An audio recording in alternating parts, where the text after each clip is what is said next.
Curtis Pride, Doug Ward, welcome to the Bookshelf Conversation. Thank you, Ron. It's good to be here. Yeah, So thank you for having me.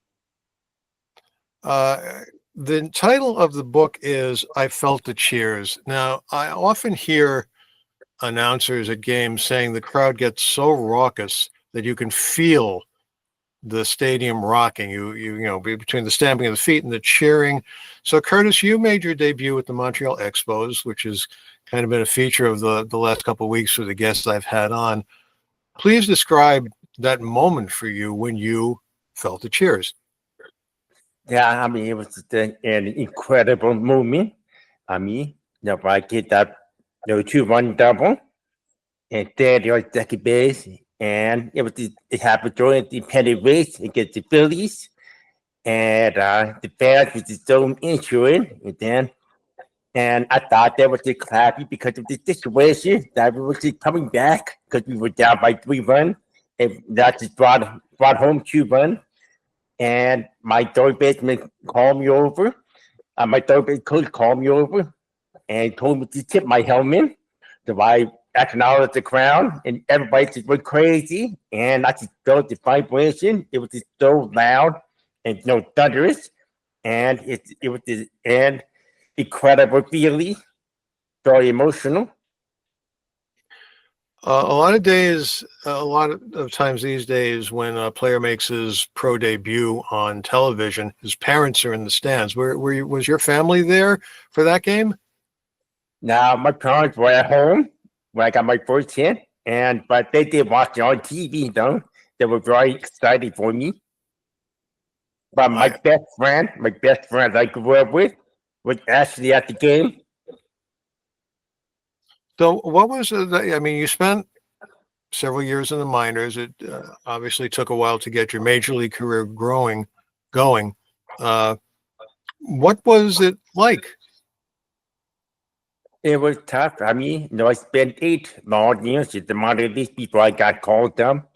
But there was time where I felt like quitting because of the situation that happened. And now I remember I was at AA, and what Binghamton missed, and it was the worst. It was probably the lowest point of my baseball career, and I was expected to do well, move up. Everything has been progressing up to that point, but then I started struggling a little bit, and my first girlfriend broke up with me, and then on top of it, my teammates were making fun of me, so that kind of compounding, and made the season worse for me, and I wanted to quit. So, but my parents drove up to Binghamton, and we had a conversation, and my dad told me that he didn't raise his son to be a quitter, even though things weren't going well for me, but he wanted me to honor my commitment to finish the season, and then after the season, I could decide if I wanted to continue playing baseball. And so when I met with, I was the special instructional aid in the special ed department. So I worked with a lot of kids, high school kids with disabilities, but they never knew about my background. And but the teachers I worked with actually told them that I played professional baseball, and my kids were shocked. And they were asking me all kinds of questions. Man, how is that possible? Just that? How can you play professional baseball? And so I explained to the kids, many of them have varying disabilities, whether it be mental, cognitive, or blind, or deaf, or ADHD. And I was explaining to them, no matter what kind of disability you have, you can be whatever you want to be as long as you believe in yourself and not allow other people to place the limitations on them. And so, looking back, I think, man, so I better practice what I preach. So after that day, I went home and I told my parents, no one, I think this kid's inspiring me. And so what kind of a message I would be sending to them if I quit, give up my dream of playing professional baseball. So it was that time that I decided to give another try. And sure enough, the following season when I signed with the Montreal Expos as a free agent. I had an unbelievable season. I went from Double A, got promoted to Triple A, and then promoted to Big League all in one season. And now looking back, I was this close to quitting, and I'm glad I did. And it's just I learned my lesson. No matter how bad these teams have been going, always try to fight through, find ways to get out of it. Find ways to make yourself better. And always believe that if you work hard, good things will happen. There's certainly no quitting you. You had a professional career of more than 20 years. I'm curious about your experience in playing in foreign countries, because you read lips. That's the way you hear. That's the way you communicate. How does that work with foreign-speaking teammates and managers? Well, believe it or not, I learned to use Spanish and French while playing in Canada, in Mexico, and Venezuela. And my teammates were teaching me Spanish. And it was kind of hard for me to pronounce, Spanish and French. But I was able to read lips and be able to pick it up and understand what they're saying. It's very simple words like pollo, which means obviously chicken. And but those guys, we could do a lot of body language, bigger party. It doesn't help you communicate. It must have been difficult for you have a mix of people to work with, and some are good to you and some are not so good to you. When you're coming up as a young man in the minors, you're playing with teenagers who are not the most sophisticated and forward-thinking people. So I'm sure you had your more than your share of teasing and criticism and jealousy for what you achieved while they're still struggling. Yeah, I mean, it was tough. Growing up, the kids make fun of me the way I talk. The funny thing in my year, where I had a body aid, and it was difficult because I used to come home angry and cry, and I was upset. So I became very self-conscious about how I talk, about my appearance, and but my mom told me that it was something that I was born with, and it's something that I need to accept and make the most of my situation. She felt that everything happens for a reason. And so with that, I took it to what she said. I applied to myself, okay, I can't worry about what other people think or say. I just have to focus on myself and what can I do to make myself better and be able to pursue my dreams and goals just like anyone else. And but the biggest thing is I always try to surround myself with good people, good friends that I know I can trust, that I can count on for support. All right, speaking of good people, let's bring Doug into the conversation. How did you two get put together for this project? I first met Curtis when I was working for the Angels in their public relations department, and I was doing the interviews with a lot of the players, and they would come through and I'd sit down and talk to them, and the result was probably a really nice conversation and maybe 1,000 to 2,000 word profile that we ran in the team magazine. And when Curtis came to the Angels in 2004, I kind of did the same thing with him, and it didn't seem like 1,000 to 2,000 word profile was enough. I sat down with him. I remember it was in the Angels dugout after batting practice, and I was just amazed at how well he was able to communicate, not only with me for an interview, but with teammates around him and other personnel on the field.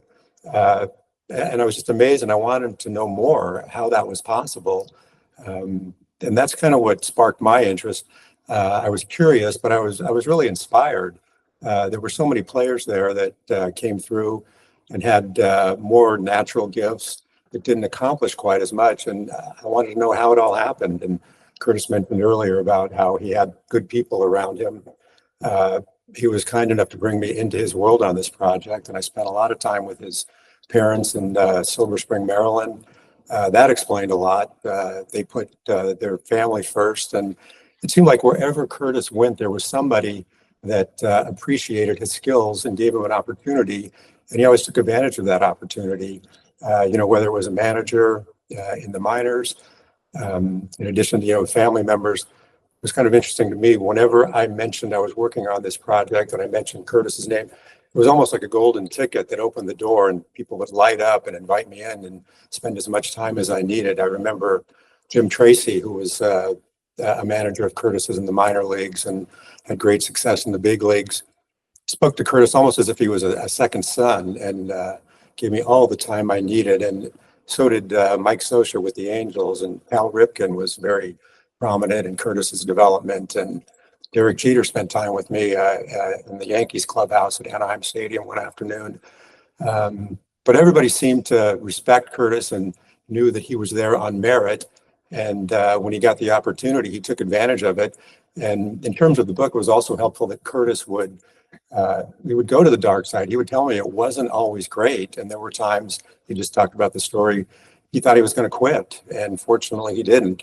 But that was what drew me to the story, was that Curtis went through so much and made it look so easy. I wanted to know more. Now, something Doug said stuck in my head, Curtis. He said other players were more gifted, might have been more gifted than you, but you seem to have that extra surge of motivation to prove yourself. Yes, I'm no. Naturally, because of my deafness, people always tell us that how can a deaf player play professional baseball?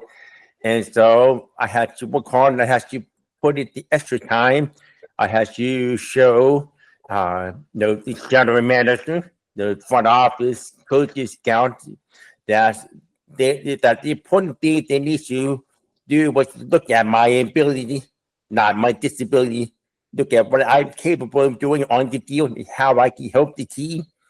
And I felt like I had to put up better numbers than my teammates in order to be recognized. And so thankfully, there were coaches and front office that were able to recognize my talent on the field, and that they felt that I could help the team. What about other sports? You played other sports as a young man. Which was, comparing them, which was the easiest to play and which was the most difficult for a deaf person to play?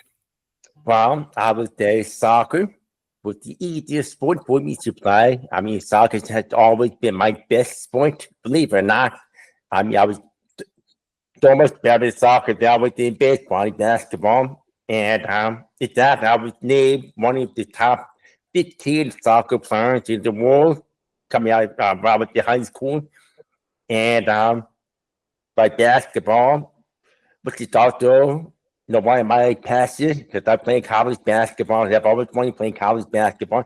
But basketball is a very probably the most difficult sport for me to play of the three because of its fast pace. A lot of actions moving non-stop. The communication involved, be able to call out plays, to call switch on defense and stuff. So I'll not be able to hear that, but I always have to be very visually alert and aware at all times. And baseball is a sport that's why I have the most passion. And it's always like an individual sport. It is in a way because it's between the pitcher and myself as the hitter. But as far as the communication on the field, there's not that much communication involved. Where I play at the outfield, we have a very simple rule. No matter where I play, whether it be left, right, center, anytime I call for the ball, it's always my ball. Mm-hmm. There's no, you got it, I got it, back and forth. If they hear me for a call for it, they back off, no matter what. And we've never had a collision. And you've been out of the game for a while now. Where did the idea for this book come from, and when did it come? Was it your idea? Was it suggested to you? How did this come about? Well, while I was playing professional baseball, I had many fans come up to me, before and after the game, asking me if I had a book, and never really, registered in my head that why would I want to have a book? And the people say, "Oh man, I want to learn more about your life. What you had to go through to get to the major leagues, all that stuff. How do you deal with the deafness? It's many different things." And I'm thinking, I talked to my agent, so, and we thought, oh, why not? Why not write a book about my life, share my life story? Maybe, hopefully, we can inspire other people, especially people with disability, or it doesn't have to be a person with disability, but they just draw inspiration of how I overcame adversity to be able to achieve my dream of playing at the major leagues. And so that I was spent a long time looking for the perfect writer for my story. We met with many different writers, and then it was when I was with the agents with Doug wrote an article about me. And it was the first time I actually read the articles that he wrote, and I loved his writing style, and I thought he'd be the perfect writer for my book. And ever since, I've had so many great reviews from other people telling me they loved the book and how it was very well written. And actually, what he does is very good in being able to describe the situation in very detailed, and people can have a vivid picture of what I actually went through. Doug, you've written other things before. How does this particular project compare? Before you answer that, please tell me, what is the actual process? Did Curtis sit down with you and talk with you? Did he record? Did he write it out first and then you edited it? How did that work? Well, first and foremost, he opened up his world to me and brought me into it wherever he happened to be at the time. He spent as much time as I needed with him. He gave me access to his family and his friends and his early coaches, everybody that he knew. And we would sit and I would interview him and kind of get the story, what happened and how it happened. And then I would write it out and what I hoped and thought would be his voice and get as close to what really happened as I could. And Curtis would read it. Also got a lot of input from Curtis's agent, Joe Strasser, who's practically like a family member at the Prides. He remembered a lot of incidences that happened. And Curtis' parents told me a lot about his early years, like before Curtis was probably old enough to remember. So I had a lot of support and a lot of input. And that was, one of the most fascinating things was just being brought into that world to be a part of it. And, I wanted it to be about the emotional journey. There's some incredible facts and figures and, the fact that he was able to play in the big leagues and some of the inside baseball stuff is included. But I wanted the story really to be the emotional journey and what it felt like to go through all that. Ron, I know like you're a big fan of baseball movies, as am I. And so much of it seemed cinematic as I was meeting him and talking to him. It just felt like something we had seen before that or hadn't seen before, but could imagine it being emotional. So I wanted to get to that part of it. And Curtis was kind enough to give me all the time I needed. And he would make notes and tell me what was right, what was not right. We'd go back and do another draft. And at the end, I think we got a book that we're both very proud to have out. Now, it's interesting you mentioned the cinematic qualities of the story. I know a lot of these books they sell the movie rights. Is there a potential biopic in the future for this? Well, I certainly think there is. I know Curtis is probably too modest to believe his humble story could become a movie, but it felt like it had all the elements. As I was writing the book and observing Curtis, it feels like it could definitely be a movie. And I think the thing that really impressed me the most was how he was able to take a disability and turn it into an advantage. And I think that's kind of the hook of the story, whether it's the book or even anything that may happen going forward. There's so much content anymore between movies and streamers and documentaries.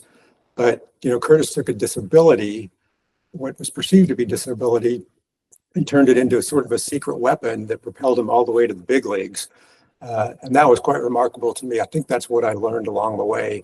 And I think readers will be amazed by as they go through this book. Well, it's certainly a very inspirational book, and you talk about his humbleness, and that's one of the things that came through for me with so many of these memoirs and autobiographies. For all your amazing accomplishments, your humility through all this is very impressive. Thank you. Thank you, Ami. I'll stay true to myself. Not, honestly, I've always considered myself just a regular person, who happens to accomplish many good things. But the thing is, I'm very, very grateful for all the support. My family, friends, coaches, teachers. I would never forget for everything they've done for me. Not only throughout my childhood, but during while I was playing professional baseball and after my baseball career was over. And it's just been an unbelievable amount of support that I've received, and I feel that it was my duty to repay, pay back to the community by providing, an inspiration to people with disability and helping them to achieve them, their dreams and goals as well. You are making a number of appearances to discuss your book. You're going to various groups. Do you enjoy that? Yes, I enjoy. I love meeting people. I love sharing my stories with them. I love hearing their stories, and because we can relate to each other, and hopefully that my story will inspire them. And but it's meeting people. That's why I enjoy the most, the interaction. Doug, do you go on any of these appearances with Curtis? I have not been with him yet, but I plan to in the future. I know Curtis is going to do a signing at the Hall of Fame this summer in Cooperstown during induction weekend. I'm greatly looking forward to that one. He's going to be, I think we're going to do something with some of his former teams, the Angels out in Southern California where I live. So I will be joining him when I can. But again, it's a great honor to be a part of this podcast this morning with you, Ron. I appreciate you having me on. Well, thank you both for being here. And again, the word that keeps coming back to me is inspirational, which this is truly an inspirational book. And I know it will do well with various members of the baseball audience, the hearing impaired audience, and the audience in general. I know this is the kind of book that parents will buy for their kids as proof of this is what happens when you put your heart and soul into something and stick with it. We've been talking with Curtis Pride and Doug Ward, authors of I Felt the Cheers, The Remarkable Silent Life of Curtis Pride. Gentlemen, thank you so much for talking with us today. Thanks so much, Ron, and have a good Thank you time. so much for having me.